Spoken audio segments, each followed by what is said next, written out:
Welcome to the Sir Arthur Lewis Community College Chemistry Crash Course.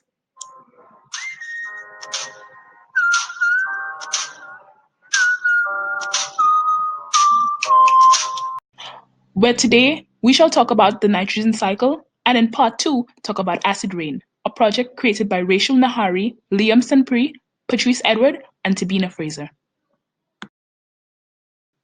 In part 1, I shall speak to the nitrogen cycle and its 4 stages. Then Liam will speak to how we humans negatively affect the nitrogen cycle.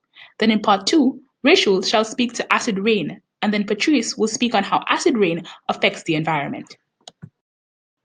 As we should know, nitrogen gas makes up over 75% of our atmosphere.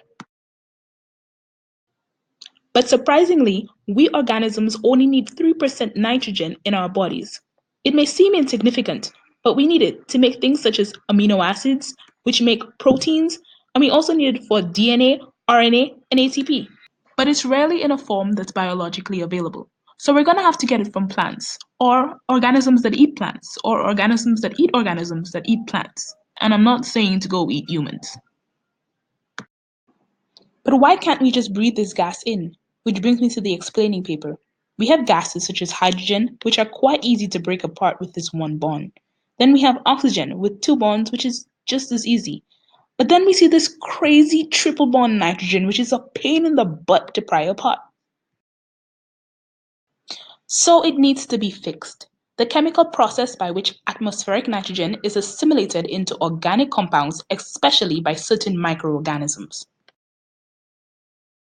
Which brings us to the enzyme nitrogenate, which is the only biological enzyme which can change nitrogen gas into ammonia. This can also be done with things like lightning, the Haber process, and car engines, but we will talk about that a little later. Words of wisdom. You should grow things such as clover plants and beans, because on their root nodules you got a lot of that bacteria. And now that the nitrogen gas has been converted to ammonia, plants can assimilate it by converting it into nitrites and nitrates. They use the bacteria Nitrosomonas to change the ammonia into nitrites, and the enzyme nitrite oxidoreductase to change the nitrites into nitrates. So that's basically what happens in nitrification. Plants change ammonium, which is ammonia and water, into nitrites and then into nitrates. Now this can go on and on until this happens. And no, that's not me, I'm fine. It's just a step that leads to ammonification.